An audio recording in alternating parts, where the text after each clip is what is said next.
Assalamualaikum warahmatullahi wabarakatuh. Waalaikumsalam warahmatullahi wabarakatuh. Bismillahirrahmanirrahim. Alhamdulillahi rabbil alamin. Wassalatu wassalamu ala ashrafil anbiya'i wal mursalin, imamil muttaqin, sayyidil ghurril muhajjalin, wa ala alihi wa sahbihi ajma'in, amma ba'du. Saudara-saudara kaum muslimin rahimakumullah, pada pertemuan terdahulu sudah kita bicarakan tentang memperbaiki akhlak, baik akhlak kepada Allah Subhanahu wa ta'ala, akhlak kepada sesama manusia, maupun akhlak kepada makhluk Allah lainnya di luar manusia. Kemudian secara umum Al-Imamul Ghazali rahimahullah membagi akhlak dalam dua bagian besar. Pertama, apa yang oleh beliau dinamakan al-akhlaqul mahmudah, yaitu akhlak yang terpuji. Seseorang yang kepada Allah ia bertauhid, dalam pergaulannya dengan sesama manusia ia mempunyai sifat-sifat yang terpuji, seperti rendah hati, sabar, jujur, ikhlas, dan lain sebagainya. Kemudian dalam sikapnya kepada makhluk Allah di luar manusia, ia dapat mengembangkan nilai-nilai ihsan sesuai dengan tuntunan imannya.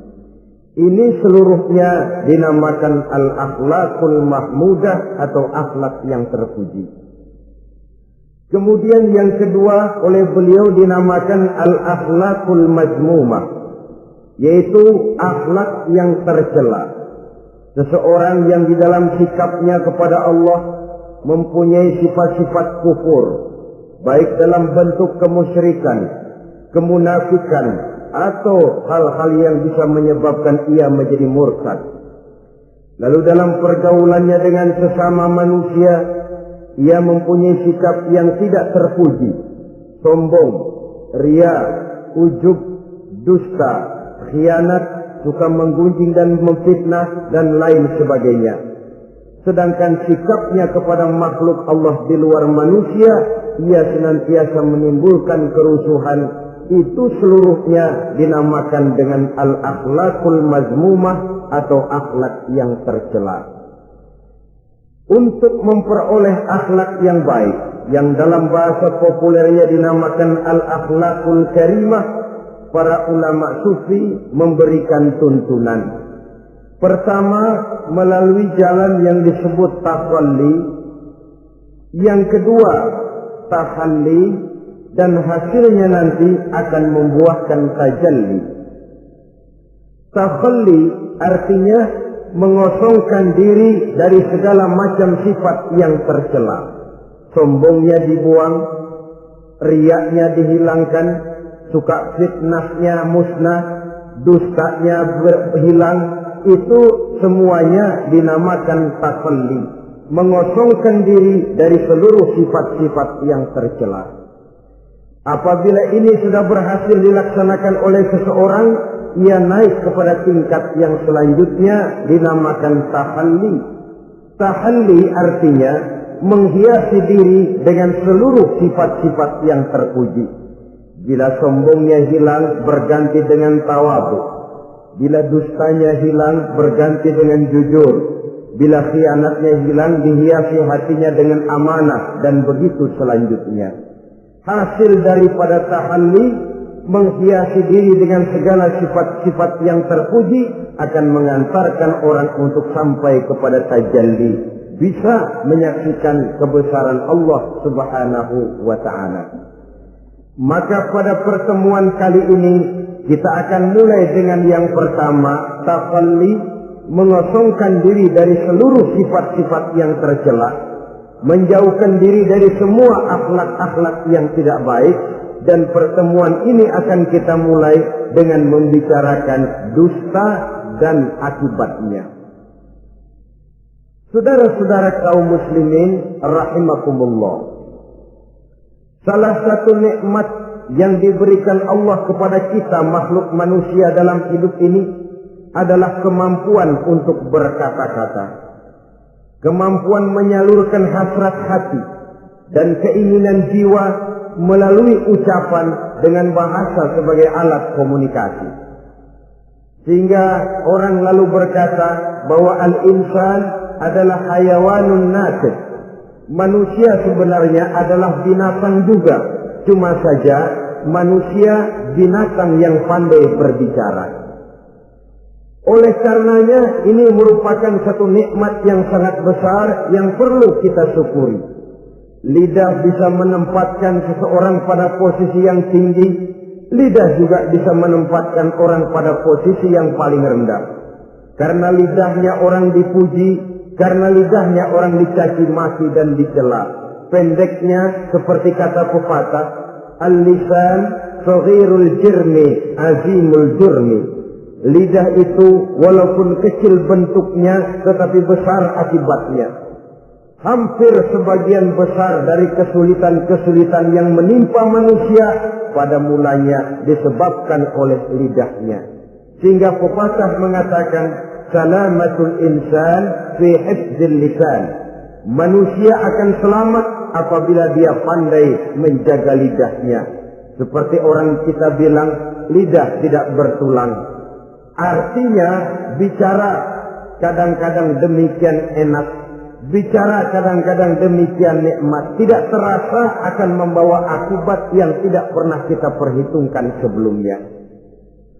Oleh karenanya salah satu yang menyebabkan manusia bisa turun nilai kemanusiaannya apabila dia telah mempergunakan lidahnya untuk suatu yang lazimnya kita namakan dusta. Apa sebenarnya dusta itu? Dikatakan al-kadzib huwa adamu mutabaqatil khabar lil waqi'. Dusta ialah tidak adanya persesuaian antara berita dengan kenyataan. Itu yang dinamakan dusta. Berita tidak sesuai dengan kenyataannya. Nah, bentuknya bisa mengada-ada, bisa menambah-nambah, ataupun mengurang-ngurang. Itu bentuk-bentuk daripada tidak sesuainya berita dengan kenyataan. Mengada-ada, yang tidak ada diada-adakan, itu jelas merupakan dusta. Kemudian menambah-nambah, beritanya sebenarnya cuma 1 meter, tapi disampaikan orang kepada kita 5 meter, yang 4 meter tambahan. Disitulah kemungkinan terjadinya penyusupan-penyusupan berupa dusta adanya. Ataupun mengurang-urang. Beritanya sebenarnya 8 meter, sampai ke kita cuma 2 meter. Yang 6 meter berita itu dikorup. Itu juga sudah bagian tersendiri daripada yang dinamakan dusta. Oleh karenanya kita harus berusaha. Pertama dari sifat mengada-ada. Yang tidak ada diada-adakan. Itu jelas dusta. Dan ini pekerjaan paling enak memang. Orang seakan-akan terpesona. Orang seakan-akan kagum. Padahal kita mengada-ada. Barang yang tidak ada diada-adakan. Rasul juga pernah, saudara-saudara. Tapi bernada seperti ini, namun jujur. Satu saat beliau sedang duduk, ada seorang perempuan mengendarai onta, sudah tua sekali ontanya. Lalu Rasul bangun menegur orang tadi, "Bu, kenapa naik anak onta?" katanya.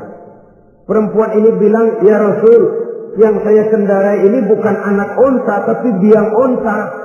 Begitu. "Iya, tapi dia punya ibu kan? Onta ini punya. Nah, kalau dia punya ibu kan artinya dia anak juga."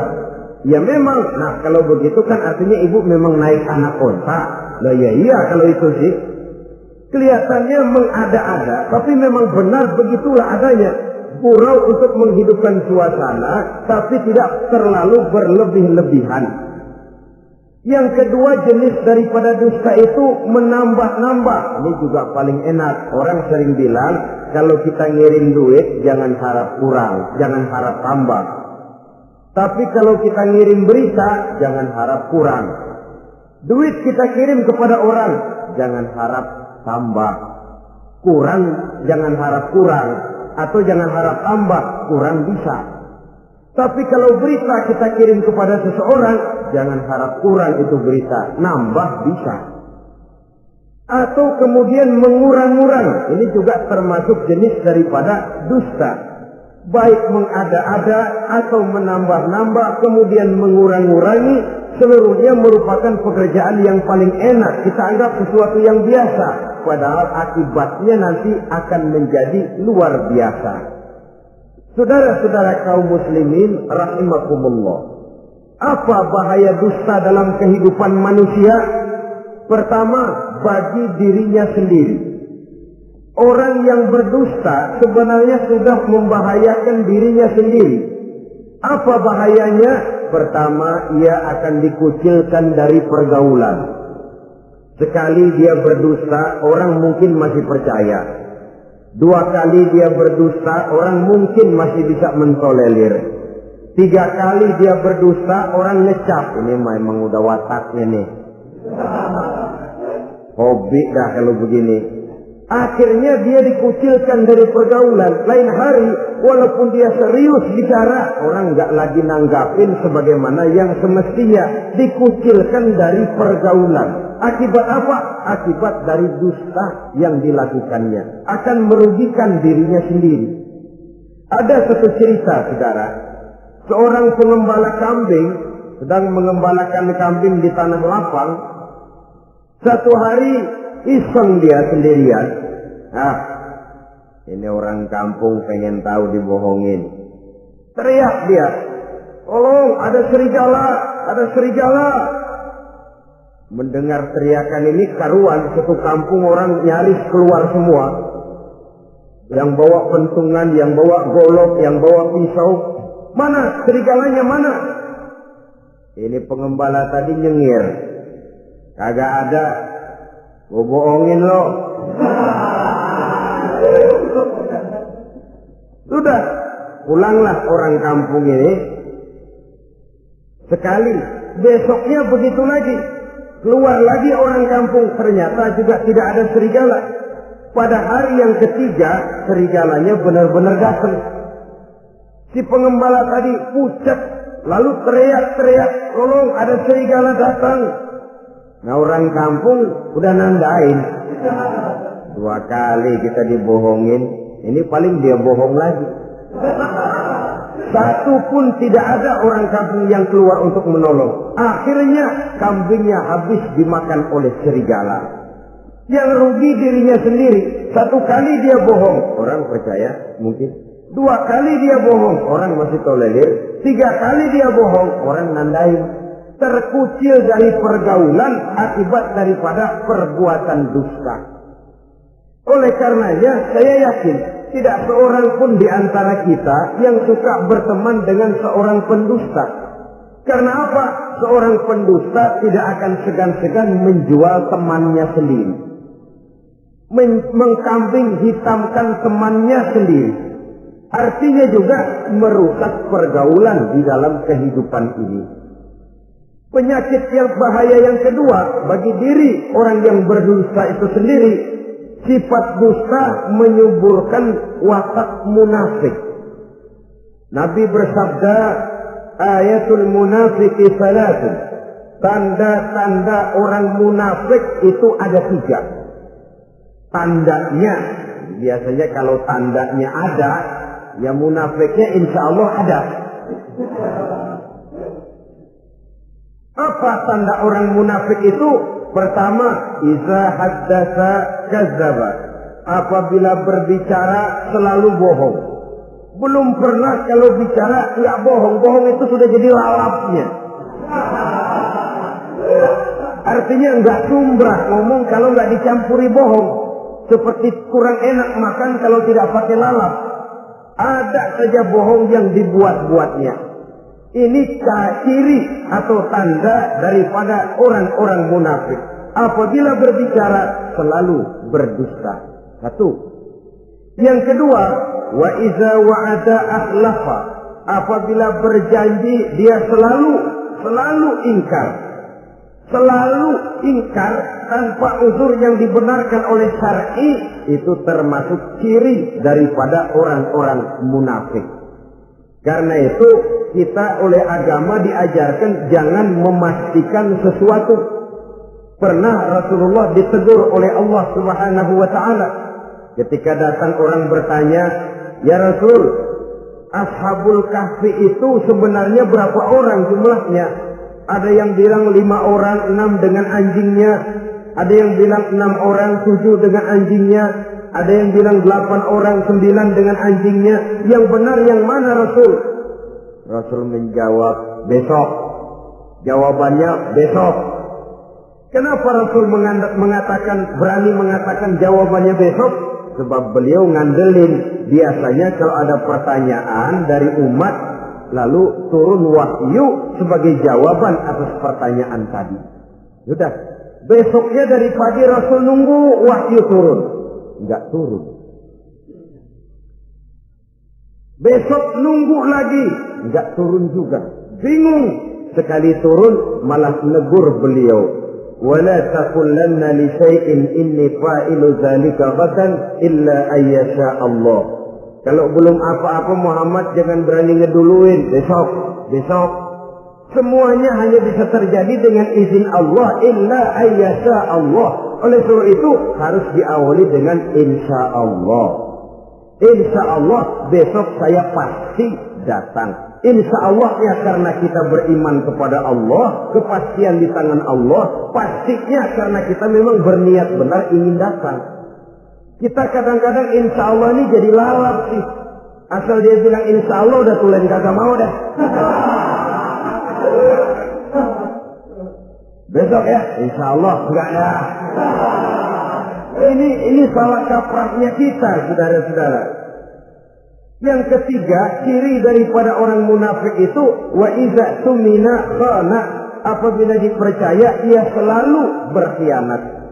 Tidak pandai menjaga amanah dalam kehidupan ini. Tidak boleh mendapat satu kepercayaan lalu dikhianatinya kepercayaan itu. Maka jangan lupa bahwa kita diberikan lidah, kita diharuskan memelihara lidah. Dengan apa? Menjaganya daripada sifat-sifat dusta. Apabila berjanji, kita berusaha menepati. Apabila dipercaya, kita berusaha menjaga amanah. Kenapa? Mencari kepercayaan itu sulit, saudara. Tetapi memelihara kepercayaan itu jauh lebih sulit. Apalagi kalau yang bernama rahasia. Rahasia itu memang selama masih ada dalam hati. Kalau sudah kita bicarakan kepada orang lain, itu sudah bukan rahasia lagi sifatnya. Memang sih pada mulanya kita bisa ngomong. Nih gue ngomong begini nih sama lu doang nih. Lu jangan ngomong-ngomong sama yang lain ya. Nanti yang kita ajak ngomong lagi sama orang lain. Nih sama lu doang nih. Jangan ngomong-ngomong sama yang lain. Akhirnya kan terus sampai walaupun setiap kali ngomong mesti cuman malu doang nih ya. Tapi akhirnya tuh beritanya jadi merata menjalar. Kenapa? Rahasia adalah apa yang ada di dalam hati. Jikalau sudah kita bicarakan kepada orang, sudah bukan rahasia lagi namanya. Apalagi sifat manusia. Kalau dia lagi seneng sama kita, jangankan perbuatan kita yang baik, perbuatan kita yang salah pun masih dibenarkannya juga. Tapi kalau dia sudah jengkel sama kita, jangankan kita main judi, kita ngaji masih salah. Itu kalau orang sudah nggak senang itu ya begitu. Dia benci sama kita. Jangankan kita main judi, kita baca Quran masih salah. Tapi kalau dia senang sama kita, hampir matanya itu hilang dari penilaian-penilaian yang objektif. Oleh karenanya sifat dusta menyuburkan sifat kemunafikan di dalam diri seseorang. Yang diantara tandanya tadi, iza haddasa kadzaba. Apabila berbicara, ia selalu berdusta. Kemudian bahaya yang ketiga, orang yang selalu berdusta jauh dari ketenangan. Sebab apa? Pada saat kita mendustai seseorang, orang itu mungkin percaya. Tapi makin dia percaya, makin tersiksa batin kita. Kenapa? Hati kita sendiri ngomong, lu percaya kok gue bohongin? Kita sendiri tahu bahwa kita bohong. Itu yang menyiksa batin. Jauh dari ketenangan. Apalagi akan timbul satu sifat was-was. Ntar dia tahu. Bagaimana kalau rahasia ketahuan? Bagaimana kalau dia tahu saya bohong? Ini akan menyebabkan seseorang jauh dari ketenangan hidup. Makin rajin dia berdusta, makin tersiksa jiwanya. Lain kalau hatinya sudah mati. Dusta memang sudah jadi profesinya, kebiasaannya. Tidak merasa menyesal, tidak merasa berbuat salah. Dusta itu sudah jadi hobi. Sehingga enak saja. Hati sudah jadi mati kalau sudah begitu. Dan sepanjang hati sudah jadi mati, itulah yang paling kita khawatirkan. Artinya nilai kita adalah bangkai berjalan dalam pandangan Allah Subhanahu wa ta'ala. Saudara-saudara kaum muslimin rahimakumullah. Oleh karenanya membahayakan diri sendiri dosa itu. Yang kedua, berbahaya bagi masyarakat banyak. Tentu saja apabila status sosial kita tinggi, makin luas akibat daripada kedustaan kita. Seorang kepala rumah tangga yang berdusta, seluruh keluarganya jadi rugi. Seorang kepala kampung yang berdusta, rakyat sekampungnya rugi. Seorang gubernur berdusta, rakyat satu provinsi rugi. Seorang pemimpin negara berdusta, rakyat satu negara rugi. Makin tinggi status sosial, makin besar akibat daripada suatu dusta. Oleh karenanya menimbulkan keresahan di tengah masyarakat. Masyarakat itu apa? Dimulai dari masyarakat yang paling kecil, rumah tangga.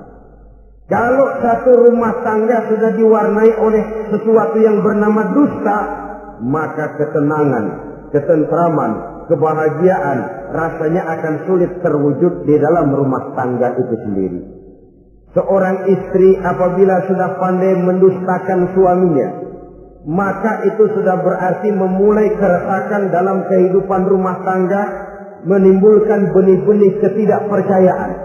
Apabila seorang suami sudah mulai mempunyai titik ketidakpercayaan kepada istrinya lagi, itu sudah menandakan retaknya basis kehidupan rumah tangga.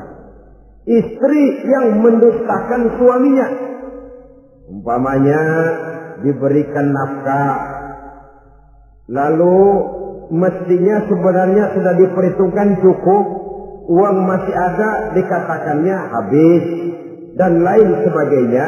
Akibatnya nanti si suami mikir-mikir, kan menurut perhitungan duit masih cukup, kenapa sudah habis? Nah, oleh karena istrinya tidak jujur, suaminya juga mulai berusaha tidak jujur lagi. Mendapat penghasilan besar, mengaku sedikit. Kalau sudah begitu, saling dusta mendustai pun sudah dimulai. Nanti akan terus meresap kepada kehidupan daripada anak-anak sebagai anggota di dalam rumah tangga kita. Saudara-saudara, oleh karenanya rumah tangga bisa saja berantakan, menjadi kacau, baik karena dusta istri, dusta suami, dusta anak, atau dusta orang lain menyulut dan mengganggu rumah tangga kita. Suaminya lagi enak-enak duduk di depan rumah, datang laporan. Kamu kok tenang saja di rumah? Memangnya kenapa? Istrimu, waduh. Ya memang kenapa istri? Waduh. Itu tadi naik bajai berdua. Kamu orang laki. Ya memang supir bajai, masa dia sendiri. Tapi kalau berita ini digunting, dikat sampai di situ, kan nanti ini sudah menimbulkan suami mendengar istrinya naik bajai berdua dengan orang laki, tentu marah. Pulang istrinya sudah payah-payah dari pasar, dicaci maki dan lain sebagainya. Apa ini? Akibat dari omongan dari lidah yang memang kecil dan tidak bertulang itu, tapi sungguh sangat besar akibatnya. Kemudian juga pergaulan. Berapa banyak saudara jauh dari saudaranya, teman berpisah dengan temannya, tetangga marah dengan tetangganya akibat daripada perbuatan lidah, daripada ucapan lidah ini. Akibat daripada yang bernama dusta ini. Oleh karenanya, saudara-saudara, dusta pun merusak pergaulan. Kemudian usaha. Satu kali kita berdusta, mungkin usaha mendatangkan untung. 2 kali kita berdusta, masih bisa mendatangkan untung. 3 kali kita berdusta, orang akhirnya akan mengadakan perbandingan. Ini kadang-kadang dalam usaha, dalam dagang, dusta juga bisa jadi lalam. Orang nawar dagangan kita, berapa harganya bang? 500. 300 ya, tadi ada yang nawar 400, saya nggak jual. Padahal kagak ada yang nawar. Dia buat sedemikian rupa. Atau kadang-kadang tidak segan-segan memakai sumpah untuk membela kebohongannya. Ya, walaupun sebenarnya bukan sumpah, karena sumpah itu harus dengan lafzul jalalah, wallahi atau billahi, atau demi Allah. Kadang-kadang dengan kata-kata yang kasar. Modalnya cuma 500. Tapi ketika ditawar orang, yang bener aja nawar bu. Padahal ini saya beli modalnya aja 700 perak, biar mampus nih. Dia beli cuma 500, ngaku modalnya 700 pakai biar mampus lagi. Saudara hadirin yang saya hormati, sepintas mungkin orang percaya, mungkin orang yang tergerak untuk membeli, tapi kemudian keuntungan yang didapat dengan jalan berdusta itu bisakah membawa berkah dalam kehidupan kita? Rasanya tidak. Dan kalau sudah tidak membawa berkah, maka itu keuntungan itu tidak lagi akan mendatangkan ketenangan di dalam kehidupan. Oleh karenanya menjaga lidah ini memang berat. Sehingga dalam satu hadis lain Nabi bersabda, al-jannatu mustaqatun ila arba'ati nafar. Surga rindu, surga kangen kepada 4 macam manusia. Ini model. Biasanya manusia yang kepengen benar masuk surga, ini malah surganya yang rindu, kangen benar kepengen dimasuki oleh 4 macam manusia. Siapa mereka? Pertama, taliyil Quran. Orang yang gemar, hobi membaca Al-Quranul Karim. Orang yang gemar membaca Al-Quran dirindukan oleh surga. Apa membaca sekedar membaca? Ya, membaca Quran kan beribadah, dari sebab membaca itu mengerti atau tidak mengerti artinya. Tapi jangan lupa, membaca adalah alat agar kita mengerti. Mengerti adalah sarana agar kita bisa mengamalkan dengan baik. Itu maksudnya. Baca Al-Quran agar kamu mengerti isinya. Kalau sudah kamu mengerti isinya, kamu bisa mengamalkannya dengan baik. Jadi sungguh pun yang dimaksud di sini adalah orang yang gemar membaca Al-Quran, tapi prosesnya setelah membaca orang mengerti. Sebab orang hanya bisa mengerti kalau dia sudah membaca. Kemudian apabila mengerti, dia terdorong untuk mengamalkan. Taliyil Quran bukan hanya orang yang sekedar gemar membaca Al-Quran, tapi juga yang membawa gaya hidup yang Qurani. Saudara-saudara kaum muslimin rahimakumullah, taliyil Quran, orang yang gemar membaca Al-Quran dirindukan oleh surga. Yang kedua, wa mut'imil ji'an, orang yang memberi makan orang yang kelaparan. Nabi memberikan anjuran sangat.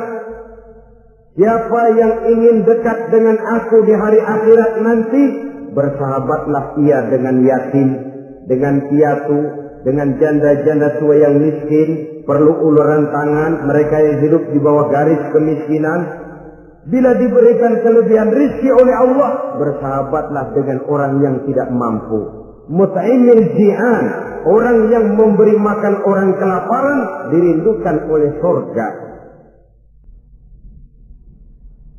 Saudara-saudara kaum muslimin rahimakumullah, demikian besar perhatian Islam terhadap kepekaan sosial, terhadap kesetiakawanan sosial ini, sampai dalam ayat Al-Quran dijelaskan oleh Allah Subhanahu wa ta'ala, ara'aita allazi yukadzibu bid-din fadzalika allazi yad'u al-yatim wa la yahuddu ala ta'amil miskin. Tahukah kamu, kata Allah, siapa orang-orang yang mendustakan agama, beragama tapi dianggap mendustakan agama. Kalau sudah dianggap mendustakan agama, artinya imannya dusta, dia sholatnya dusta, dia puasanya dusta. Siapa mereka itu? Fadzalikal ladzi yad'ul yatim. Mereka orang-orang yang meninggalkan, menyia-nyiakan anak-anak yatim, wala yahuddu ala ta'amil miskin, dan tidak memerintahkan untuk memberi makan kepada orang-orang miskin, kepada yatim, kejam, sadis, tidak punya kemanusiaan sama sekali. Maka mungkin kita yang rajin sholat, mungkin kita yang sudah 4-5 kali berhaji, bisa saja terhalang masuk surga karena di sebelah rumah kita ada anak yatim piatu merintih kelaparan, menggigil kedinginan. Kita tahu kita mampu dan kita diam saja, tidak mau memberikan pertolongan. Itu yang mungkin bisa menghalangi kita untuk sampai ke surga. Oleh karenanya, salah satu jenis manusia yang dirindukan oleh surga, mut'imil ji'an, orang yang memberi makan orang yang kelaparan. Yang ketiga, orang yang dirindukan oleh surga, wasa'imina fi Ramadan, orang yang melaksanakan ibadah puasa di bulan suci Ramadan. Dan yang keempat, ini yang ada kaitannya dengan masalah kita, wa hafizil lisan. Salah satu manusia yang dirindukan oleh surga ialah orang yang pandai menjaga lidahnya. Artinya dia bisa menempatkan diri, kapan waktunya bicara, kapan waktunya diam. Orang bilang memang kalau bicara itu perak, diam itu emas. Maksudnya diam lebih berharga daripada bicara. Tapi orang memang harus pandai menempatkan diri. Artinya tahu kapan waktunya bicara, kapan mestinya diam. Kalau waktu diam dia bicara, namanya dia tidak tahu diri. Kalau harus bicara dia diam, dia namanya juga tidak mau menyampaikan sesuatu yang seharusnya dia sampaikan. Sama saja ada orang bilang sedikit bicara banyak bekerja. Sebenarnya harus seimbang. Banyak bicara harus banyak bekerja. Biasanya kalau sedikit bicara banyak bekerja itu dua kemungkinan. Kalau nggak main catur, maling. Yang namanya maling bicaranya sedikit. Maling buka jendela lalu berbisik sama temennya, udah tidur. Ngomongnya segitu, selebihnya dia kerja serapi-rapinya. Sebaliknya, banyak bicara, sedikit kerja, bahkan nggak pernah kerja, orang gila. Coba saja lihat orang gila, ngomong melulu, kerjanya nggak ada. Jadi oleh karena itu memang harus seimbang. Pendeknya kita harus tahu kapan mesti bicara, kapan mesti diam. Kalau menghadapi kebatilan kita diam, kata Nabi, as-sakitu 'alal batil syaitanun asraf. Orang yang diam menghadapi kebatilan, setan gagu. Masya Allah, saudara-saudara. Ada munkarat, ada maksiat, ada kebatilan, ada kezaliman. Dia diam, tidak mau menyampaikan yang benar. Itu setan gagu. Sehingga dikatakan, qulil haqqa walau kana murran. Sampaikan, katakan yang benar walaupun pahit. Dan memang menyampaikan kebenaran bukan main pahitnya. Bukan main getirnya, banyak resikonya. Tapi ini sesuatu yang harus kita sampaikan. Sebab kata Nabi tadi, orang yang diam menghadapi satu kebatilan sama saja dengan setan gagu. Orang yang pandai menjaga lidahnya dirindukan oleh surga. Dan ini walaupun kelihatannya pekerjaan ringan, kecil, berat, saudara-saudara. Bahkan diceritakan Nabi Ibrahim itu pernah nangis di hadapan Allah Subhanahu wa Ta'ala. Ketika ditegur, ditanya, kenapa kamu menangis Ibrahim? Saya ini seumur hidup pernah 3 kali berdusta, ya Allah. Bagaimana saya tidak bingung mempertanggungjawabkan ini di hadapanmu? Nabi Ibrahim seumur hidup 3 kali bohong, bingung, nangis. Kita sehari 16 kali bohong, nyengir aja. Nggak ada bingungnya, emang hobi. Kalau nggak bohong, puyeng palanya. Tiap hari selalu mencari sasaran. Siapa lagi gue bohongin ini? Saudara-saudara kaum muslimin rahimakumullah. Kelihatannya pekerjaan ini kecil, ringan, tapi sungguh berat. Mengerem lidah, menjaga lidah daripada perbuatan ucapan-ucapan yang tidak mengandung manfaat, apatah lagi sampai bersifat dusta dan membahayakan orang lain. Oleh karenanya, dusta ini, kalau dalam agama, berdusta dalam agama, biasanya munafik. Mulutnya beragama, tapi hatinya kafir. Jelas itu munafik. Itu dusta juga. Dusta yang membawa kita kepada dosa kelas kasar. Ya kalau kita mendustai teman, memang dosa. Dosa yang nilainya tidak sebesar kalau kita mendustai agama. Tapi sungguh pun demikian, dosa kecil-kecil juga kalau ditumpuk banyak juga. Padahal kata Imam Ghazali, hati itu seperti kaca. Dosa itu debu yang nempel di kaca. Kalau debu-debu itu terus numpuk, kita males ngelapnya, males ngebersihinnya. Jadi satu berkarat di kaca, susah banget ngebersihinnya. Coba kaca kalau udah karatan, pakai silet kita gosok, setengah mati. Begitu juga perbuatan dosa. Kalau kita senang dusta, biarinlah dosa kecil, bohong lagi, bohong lagi, bohong lagi. Numpuk berkarat di hati itu dosa. Nah hati itu kalau sudah dilingkungi oleh karat, nur, cahaya kebenaran itu sulit untuk masuk. Karena dia sering berdusta, orang lain dianggap sama juga sama dirinya. Ini yang celaka. Oleh karenanya timbul sifat menyamakan orang lain dengan keadaannya sendiri. Dikala itu hati yang sudah penuh dengan noda-noda dosa itu sudah berkarat sehingga sulit untuk dibersihkan lagi. Itu sebabnya Nabi berpesan, ittaqillaha haitsu ma kunta wa atbi'is sayyi'atal hasanata tamhuha wa khaliqin nasa bi khuluqin hasanin.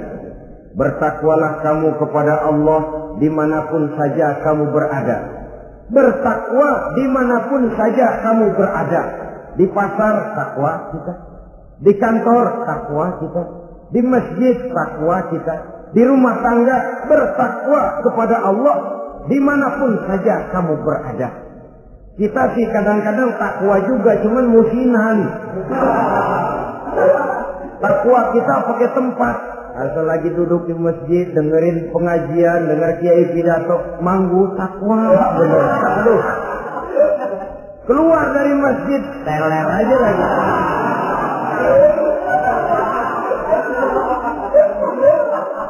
Takwa juga kita cuma pakai tempat.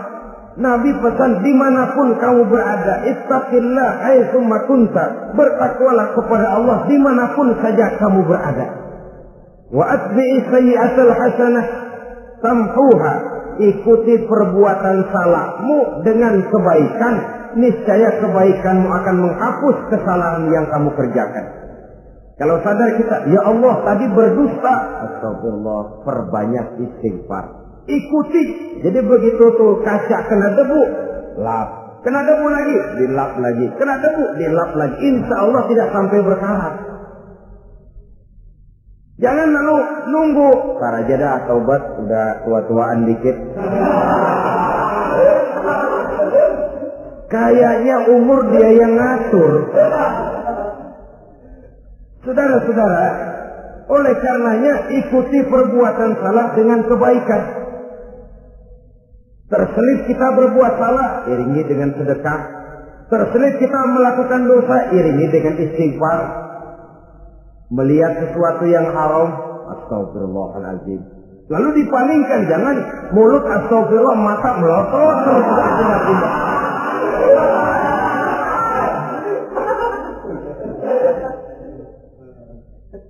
Wa khaliqin nasa bi khuluqin hasanin, dan bergaulah dengan manusia mempergunakan akhlak yang baik.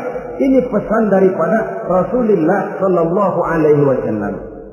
Jadi oleh karenanya dusta dengan seluruh akibatnya ini bisa menimbulkan bahaya bagi diri sendiri, bagi rumah tangga, dalam pergaulan, dalam usaha, dalam masyarakat, bahkan pada akhirnya bagi kehidupan satu bangsa dan satu negara.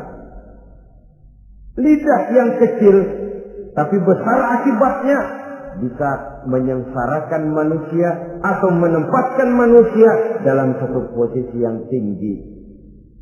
Kalau kita adakan satu perbandingan, Nabi Ibrahim seumur hidup 3 kali saja berdusta, nangis di hadapan Allah.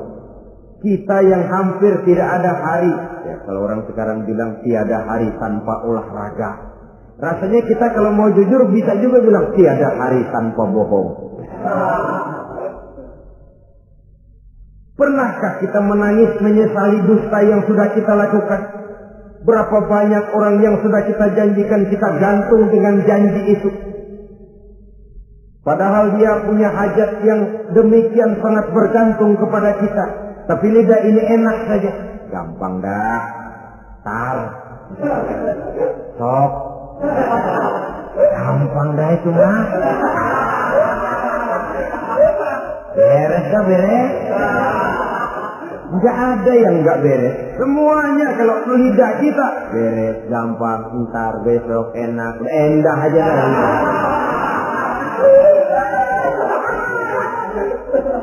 Habis orang kita gantung dengan harapan. Padahal kita tidak bermaksud memberikan harapan itu. Sementara kita melangkah melenggang dengan senyum, sedang orang lain menggerutu. Saudara-saudara kaum muslimin rahimakumullah, ini pada gilirannya akan kembali penyakitnya kepada diri kita juga. Menyuburkan watak munafik, mengucilkan kita dari dalam pergaulan, dan menjauhkan kita daripada ketenangan hidup. Karenanya dusta memang berbahaya. Dalam perjuangan, dusta akan menimbulkan watak pengkhianatan. Dusta juga bisa menyebabkan munculnya musuh-musuh dalam selimut, yang pura-pura berteriak membantu perjuangan tapi di belakang mencari titik kelemahan kita. Oleh karenanya, mencari teman yang bisa diajak tertawa itu gampang. Mencari teman yang mau diajak menangis itu sulit. Mencari teman yang mau diajak nyanyi banyak. Tapi mencari teman yang mau diajak berkeluh kesah itu yang langka. Oleh karenanya, di dalam kehidupan ini untuk menjaga lingkungan pergaulan, mari kita berusaha untuk menjaga lidah dengan sebaik-baiknya. Nah, apa semua bohong tidak boleh? Ada bohong yang ditolerir. Di antaranya kata Nabi, salasun laisa minal kazzab. Ada 3 macam bohong yang tidak dianggap bohong. Bohong tapi tidak dianggap bohong. Dusta tapi tidak berdosa. Kalau memang harus bohong, carilah bohong yang tidak dosa. Bahkan insya Allah ada pahalanya kalau kita ikhlas. Apa itu? Pertama, hadisul rajulu limar'atihi au hadisul mar'atu li zawjiha. Bohongnya seorang suami untuk menyenangkan hati istrinya. Gak apa-apa. Untuk menyenangkan hati istrinya. Misalnya suami pulang dari kantor perutnya lapar. Begitu makan nyobain sayur asinnya luar negeri.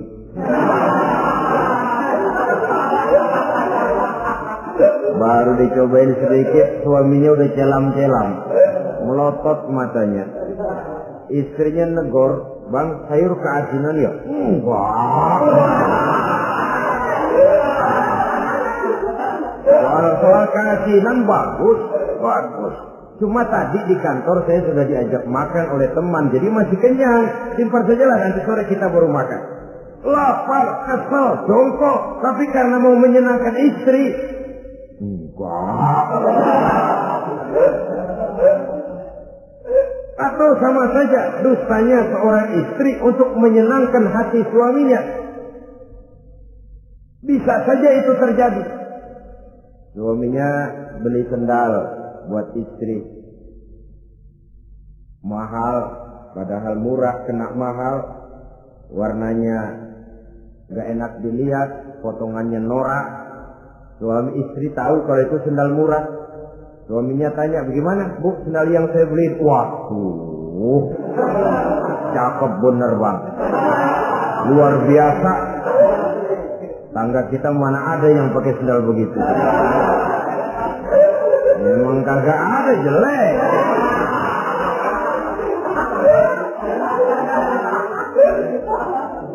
Tapi kalau waktu itu istrinya jujur, malah akan bisa menimbulkan keretakan. Bohong seperti ini termasuk bohong yang bisa ditolerir untuk menyenangkan hati istrinya atau untuk menyenangkan hati suaminya. Tapi lalu jangan dieksploitir. Jangan dieksploitir dalam arti untuk menutupi kedustaan, untuk menutupi perbuatan salahnya lalu berdusta. Menutupi perbuatan salahnya, itu yang tidak boleh.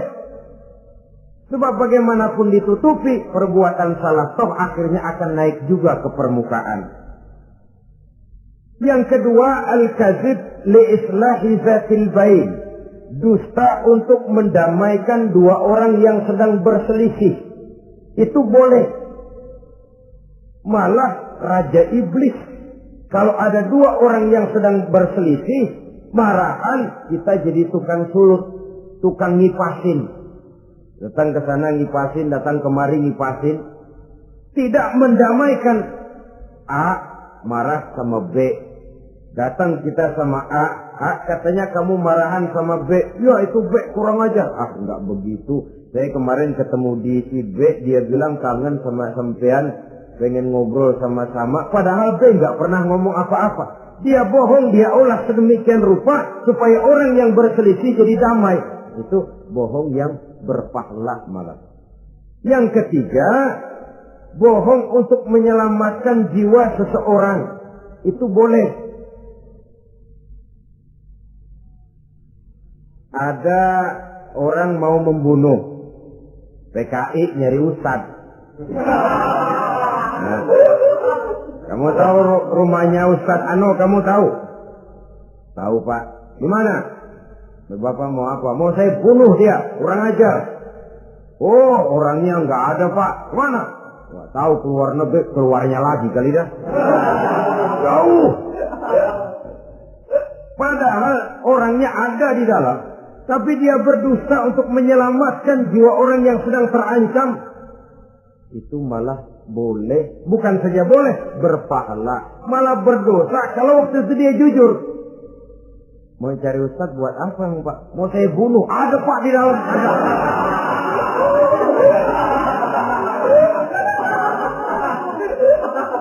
Sentimen, kalau perlu saya bantuin Pak, ada.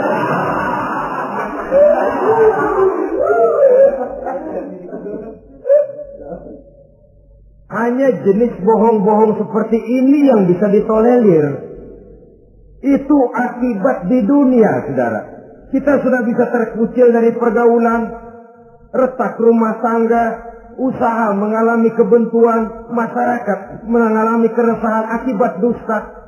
Di akhirat nanti, na'udzubillah, summa na'udzubillah.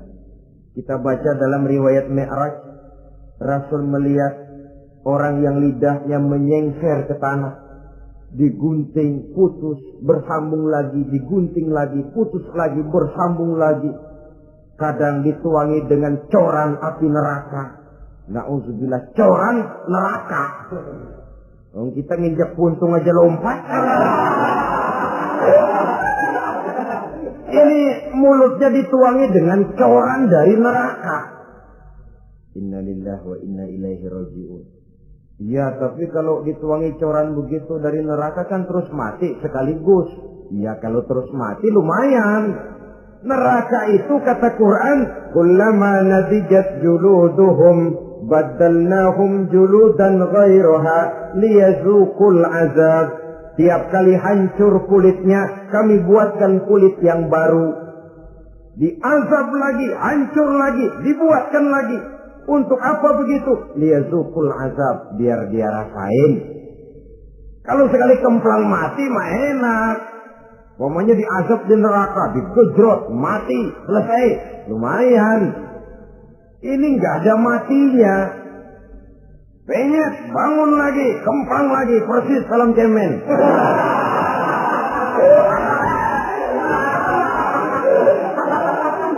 Cuma kalau film cemen mah film, dan itu jelas dusta, di neraka orang tidak kenal mati. Hancur jasadnya, dibuatkan lagi, diazab lagi, dan begitu selanjutnya. Jangan lalu berhitung. Kalau dosanya kebanyakan kan malaikat Malik gemes, ntar dilemparin ke neraka, kelebihan liwat. Jadi nggak mampir di neraka. Ya nggak mungkin, saudara-saudara. Tiap kali hancur kulitnya, diganti dengan kulit yang baru. Untuk apa itu? Liyazuqul azab. Biar dia rasakan benar azab itu. Allahu Akbar. Sudah di dunia dia mendapat akibat yang sedemikian rupa dan punya akibat buat yang lain. Di akhirat nanti dia akan menanggung azab. Apalagi kalau dustanya sampai membuka aib saudaranya sendiri. Dusta untuk menelanjangi orang lain. Logikanya saja, kalau ada teman kita atau aurat kita terbuka, kita harus menutup. Muslim dengan muslim seperti satu badan. Bila yang satu sakit, yang lain ikut merasa sakit. Bila yang satu tercela, yang lain ikut merasa tercela. Dikala itu, kita harus justru menutupi aib orang lain. Malahan Nabi mengatakan, siapa yang menutupi aib saudaranya di dunia ini, saudaranya muslim, Allah akan menutupi aibnya di akhirat nanti. Kita kadang-kadang bukan nutupin sih, malah ngorek-ngorek. Kadang-kadang nggak tahu aja belagak tahu.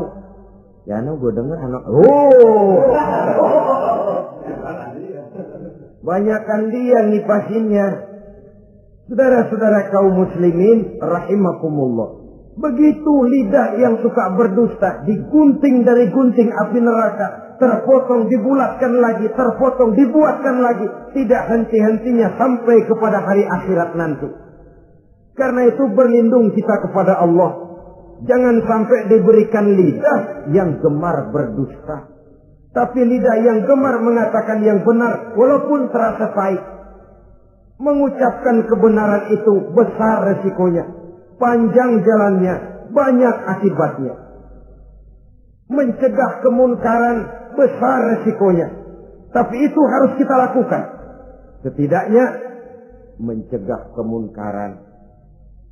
Rasulullah sallallahu alaihi wasallam dalam satu hadis menyatakan iyyakum wal kadhiba fa innal kadhiba yahdi ilal fujuri wal fujuru yahdi ilal nar.